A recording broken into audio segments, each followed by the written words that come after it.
Hello friends, কেমন আছো তোমরা সবাই? আজকেও তোমাদের জন্য নিয়ে চলে এসেছি একটা ভিডিওতে 3টা রেসিপি। তো ভিডিওগুলি যদি তোমাদের ভালো লেগে থাকে অবশ্যই আমার চ্যানেলটিকে সাবস্ক্রাইব করে দিও। আর এই রেসিপিগুলি যদি তোমাদের পছন্দ হয় তবে আমার ভিডিওগুলোকে একটা করে লাইক করে দিও। যারা যারা আমার চ্যানেলে নতুন আছো তারা কিন্তু অবশ্যই আমার চ্যানেলটিকে সাবস্ক্রাইব করে রেখো, যাতে পরের ভিডিওগুলো তোমরা তাড়াতাড়ি দেখতে পারো।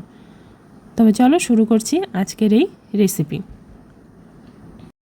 আলু ডিমের এই নাস্তাটি খেতে এত মজার হয়, চাইলে বাচ্চার স্কুল টিফিনেও বানিয়ে দিতে পারবেন। সবার প্রথমে 1 কাপ ময়দার মধ্যে সামান্য লবণ, চিনি, কালো জিরা, সয়াবিন তেল হালকা করে মিশিয়ে নিয়ে অল্প অল্প করে পানি দিয়ে একটা ডো মেখে নেব। এবার প্যানের মধ্যে সামান্য সরিষার তেলে পেঁয়াজ, আদা, রসুন বাটা হালকা করে ভেজে নিয়ে দিয়ে দিয়েছি গ্রেট করা আলু, গ্রেট করা গাজর, তারপর স্বাদ মতো লবণ, হলুদের গুঁড়ো, জিরে গুঁড়ো, ধনে গুঁড়ো, কাঁচামরিচ দিয়ে একটু ভালোভাবে ভেজে নিয়েছি।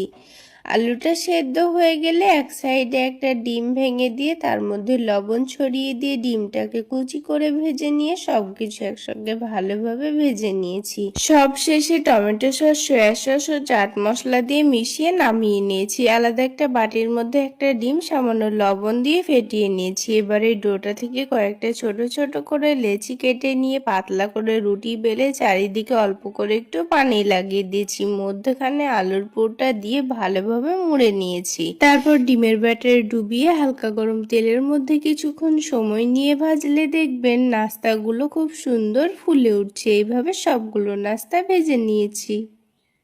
নিরামিষ দিনেও কিন্তু বানিয়ে খেতে পারো। তাহলে চলো রেসিপিটা শুরু করি। প্রথমে 2 কাপ বাসমতি চালটাকে ভালো করে ধুয়ে নিয়ে 8 ঘন্টার জন্য জলে ভিজিয়ে রাখবো। এবার একটা প্যানের মধ্যে সামান্য একটু তেলে কাজু কিশমিশ ভেজে তুলে নিচ্ছি। ওই তেলের মধ্যে একটু পনিরও ভেজে তুলে নেব। তারপর যে পাত্রে আমি পোলাওটা বানাবো তার মধ্যে একটু তেল আর একটু ঘি গরম করে গোটা গরম মশলা আর একটা স্টার এনিস ফোড়নে দেব। তারপর এর মধ্যে এক এক করে সবজিগুলোকেও দিয়ে দিচ্ছি, গাজর, বিনস, মটরশুঁটি। এবার 1 মিনিট সবজিগুলোকে একটু হালকা ভেজে নিয়ে এর মধ্যে চালটাকে দিয়েও নাড়াচাড়া করে এবার দিয়ে দেবো এর মধ্যে 1 কাপ দুধ আর 3 কাপের মতো জল, মানে ঠিক যতটা পরিমাণে চাল তার ডাবল জল। আর এই দুধটা দিলে পোলাওয়ের টেস্টটা কিন্তু আরো বেশি বেড়ে যাবে। তারপর এর মধ্যে স্বাদ মতো নুন আর চিনি দিয়ে চাপা দিয়ে এটাকে লো ফ্লেমে রান্না করে নিয়েছি। এবার এর মধ্যে ভেজে রাখা পনির, কাজু কিশমিশ, সামান্য একটু গরম মশলার গুঁড়ো দিয়ে চাপা দিয়ে আরো 5 মিনিট রান্না করে নেব। হয়ে গেলে উপর থেকে একটু ঘি ছড়িয়ে সার্ভ করছি। কেমন লাগলো অবশ্যই জানিও। টাটা। এই রেসিপিটাও খেতে কিন্তু দারুণ টেস্ট, যেহেতু এটা হচ্ছে চিকেন দিয়ে বানানো হয়েছে। তো সবার প্রথমে আলুগুলোকে আমরা বয়েল করে নিয়েছি আর চিকেনগুলোকেও। এরপরে সেই চিকেন আর আলুগুলো আর তার মধ্যে একটু নুন, হলুদ, লবণ, কালো জিরা, একটু কাঁচা লঙ্কা, একটু টমেটো, তারপরে একটু জিরের গুঁড়ো দিয়ে সমস্ত কিছু দিয়ে ভালো মতো মেখে নিয়ে একটা পুর তৈরি করে নিয়েছি। তারপর সেই ময়দাটা যেটা আমরা মেখে রেখেছিলাম তার ভিতরে সেটা দিয়ে এইভাবে আমরা ভেজে নিলেই তৈরি হয়ে যাবে আলুর চিকেন কচুরি।